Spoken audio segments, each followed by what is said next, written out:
In the fourth video, we have studied turbomolecular pump. Now today we are going to study one more type of momentum transfer pump, and which is very commonly used. That type is diffusion pump. It is also called as oil diffusion pump, or sometimes it is also known as vapor jet pump.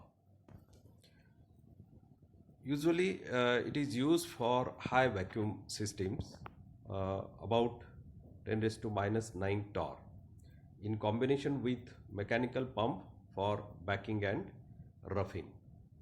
So for diffusion pump also, the starting pressure should be slightly lower than the atmospheric pressure. So roughing is required, and since it is a momentum transfer pump, again backing pump is necessary in this particular case. So the main feature of diffusion pump, oil diffusion pump, is that it is commonly used where high gas flow is required. So the main feature of diffusion pump, vacuum pump, is that it creates a high gas flow. So wherever in a particular application we need to have a high gas flow, we can use this diffusion pump. So a variety of organic liquids have been used as a fluid in diffusion pump. So since it is a oil diffusion pump, different types of fluids, oil, they are required in this particular case. So organic liquids, they are mostly favored in this particular case. Later on we shall see what are the reason for that. So the most commonly used fluid for the diffusion pump, they are silicones. So silicone is rather a cheap option, and another which is most commonly used is polyphenol ether. It is expensive, but as far as the vacuum pump performance is considered, this polyphenol ether is the best option for this type of diffusion pump. So let us now try to understand the mechanism of this diffusion pump, and let us see how it works. So this is a diagram of this oil diffusion pump. So you can see this is a cylindrical structure. This is a cylindrical structure of this diffusion pump, just like a boiler. It looks like just like a boiler. So there is a heater at the bottom of this particular cylindrical chamber, and there is a reservoir. So a reservoir for the fluid, or let us call oil, and there is a oil pump. Okay, so this diffusion pump, so a vertical shape it has, and along this particular boiler channel, vertical channel, you can see. So there are different chimney like structure, you can see here this chimney like structure, and there are annular jets, they are formed at the top of the chimney here. So at different places, first, second, third, like this. So accordingly, you can say there are different compression stages inside this diffusion pump. For example, this first one here, that results a first compression stage. The second one here, that is second compression stage. Then this is the third compression stage. Now at this particular bottom end, you can observe a fourth stage of compression here. Rather, this is the outlet from where this the discharge point is connected to the backing pump, from where this gas will be thrown out of this vacuum chamber. So from this top side, actually there is a flange which connect the this particular diffusion pump to the vacuum chamber, which actually you want to evacuate. So the air from the vacuum chamber, it will be entering into this diffusion pump from this side. Okay, so let us see how it works. So basically the a fluid a suitable fluid is present here in this particular oil reservoir, and it is heated by some electrical heaters. It is heated by some electrical heaters. So the vapor, this particular vapor, that so the fluid will be vaporized, and this vapor will enter into this central chamber, you can see here, or a boiler here, and lot of pressure is developed because of this vapor which has entered into this boiler. And at certain places you can see this chimney like structure. Annular jets are formed here, so a lot of pressure is developed, and therefore this particular oil vapor, this will be thrown out, or it will eject through these annular jets or nozzles in a downward direction. So they are open in a downward direction like this. So the vapor molecule, these vapor molecule, they will travel in a downward direction with a very large velocity, almost a supersonic velocity. So since this particular oil or the fluid that is selected for diffusion pump, it is having high molecular weight. One of the characteristic, later on we shall see all the requirements of the oil or fluid that is used in diffusion pump.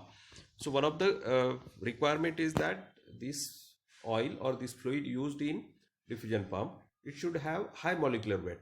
So this vapor, this fluid vapor which is coming with a very large velocity in a downward direction, what will happen? You can see these small gray dots here, they are representing actually the gas molecule, and this yellow arrow, they are representing the oil molecule or the vapor, oil vapor that is coming in a downward direction. So when this oil vapor is coming in a downward direction with a very high velocity, they will have a collision with this gas molecule. So during this collision, momentum will be transferred. Since this vapor, oil vapor, so this oil is having a large molecular weight, so greater momentum will be transferred to the gas molecule. So this gas molecule will be forced to the downward direction. So since there are multiple stages, you can see stage first, stage second, stage third. So if you consider the first stage, if you consider this first stage, initially this particular compression ratio is slightly lower. Okay, the compression ratio is lower, but the velocity is tremendous in this particular case. So as you go to the downward direction, this compression ratio will increase here. The compression ratio will increase here. And these outer walls, you can see here the outer wall of this diffusion pump, they are surrounded with the water cooling coils. So a cold water is circulated along these particular walls of this diffusion pump. So what is the purpose of this? Whatever the oil vapor molecules, they are coming down in this process, they are colliding with the gas molecules. So momentum is transferred, and the gas molecule will be forced in the downward direction. So the oil molecule, they will lose their kinetic energy, and finally when they come at this particular region, they may collide with this wall.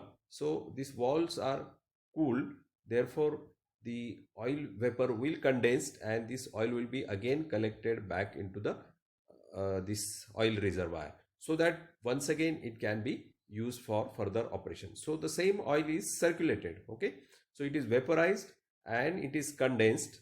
So for condensation of the this oil vapor, these water cooling coil are actually present here. So actually what is happening here, when the oil is heated and the vapor is formed, so a lot of pressure is developed. So this potential energy, since this oil vapor is allowed to come out through a very small jet or a nozzle, annular nozzle, so this potential energy will be converted into kinetic energy. So this is the basic thing that is happening here in a oil diffusion pump. So this molecules of the gas, to be pumped collide with heavy molecules of the oil vapor and travel at a high speed in a directed vapor jet and are given biased motion towards the pump's outlet. So here also this is the fourth, you can say this is the fourth compression stage, because a lot of pressure will be developed here. From this side, this lot of collisions are going on and therefore the gas molecules are forced here. So this is the fourth compression state, and a backing pump is there. So directly you know that since this is a momentum transfer type of pump, so directly the gas cannot be discharged in a atmospheric pressure, therefore a backing pump is required. So it is actually taken out by the backing pump, and then the backing pump throws it out to the what we can the atmospheric level or atmospheric pressure.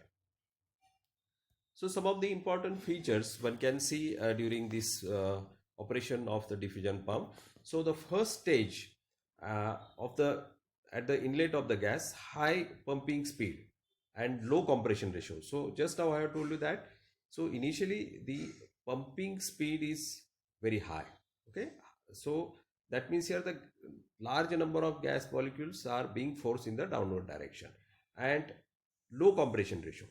So initially the compression ratio is low. But if you consider the last stage, for example, third stage, so in the boiler, so it has low pumping speed. Because low pumping speed, why low pumping speed? Most of the gas molecules, they have undergone several collisions with the gas molecules, and therefore they have lost their kinetic energy. So only few collisions will take place, and in that particular case they will impart less amount of energy to the gas molecule. So therefore low pumping speed, but the compression ratio is high, because so far the gas molecules have gone through several stages. Therefore the what we say the pressure ratio has increased at that particular point. So the potential energy of elevated pressure inside the jet assembly, that means boiler, is converted into kinetic energy. So just now I have told you that this high velocity, that is supersonic velocity of the vapor stream or jet after passes through the nozzle, so that energy is used for the momentum transfer. Now the gas pump or the gas is pumped by the jet by momentum transfer in the direction of pumping, and the pumping fluids used in a diffusion pump are easily condensable at the room temperature. So one of the important condition is that the oil that is selected, that should condensate easily at room temperature, and for that we are using a coolant or water is circulated from the outer wall of this diffusion pump. Okay, so these are some of the important criteria for the selection of the fluid. The first and very important criteria is low vapor pressure at room temperature. So just now we have discussed this requirement. Then high molecular weight in order to transfer large momentum. Then it should have good thermal stability. So it should not lose its own structure or characteristic because initially it is boiled, heated in order to vaporize it. Then it should be chemically inert. It should not react with the materials, that means walls of the container and all that. Then it should be non-toxic. Then high surface tension to minimize the creep. Then high flash and fire points in order to ensure the safety of operation. Then it should have reasonable viscosity at ambient temperature. Then it should have low heat of vaporization, and obviously it should be a low cost oil. One important drawback associated with this oil diffusion pump is that since the vapor, oil vapor, it is rising along this what we say the boiler, and when it reaches to the top, some of the gas molecules may have low kinetic energy, and they may travel further in the upward direction, and they may enter into the chamber which you want to evacuate. That process we know that it is called as a backstreaming. So there is a threat of backstreaming, and in order to avoid that, what is required is there should be some mechanism to trap these vapor, oil vapor molecules, uh, or to collect them, so that they should not enter into the vacuum chamber and thereby increasing the load of your system, vacuum system.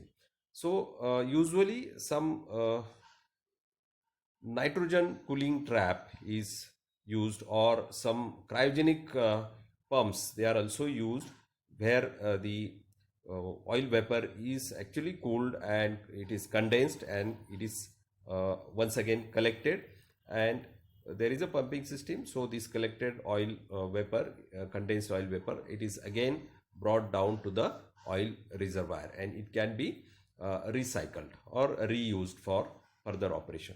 So this is the major drawback, backstreaming, that can be avoided by the use of cold trap like cryogenic pump, or liquid nitrogen traps can also be used here.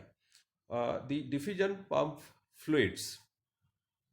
So some of the common diffusion pump fluids, along with their trade name and the chemical name, they are listed in this particular table, and the values of the molecular weights for the respective uh, diffusion pump fluids, they are mentioned here. So for example, diethyl hexyl phthalate. So that is a particular having a molecular weight of 391, and the others are also listed over here. So you can see the different fluids, they have a different amount of molecular weights. So these are the trade name. Trade name means the actual names that are used in the industry. For example, DC704, and its chemical name is tetraphenyl tetramethyl trisiloxane. Similarly, this is the name Apiazone C, and the chemical name is paraphenic hydrocarbon, and DC705, it is pentaphenyl trimethyl trisiloxane. So like this, these are all the different types of what we say diffusion pump fluids.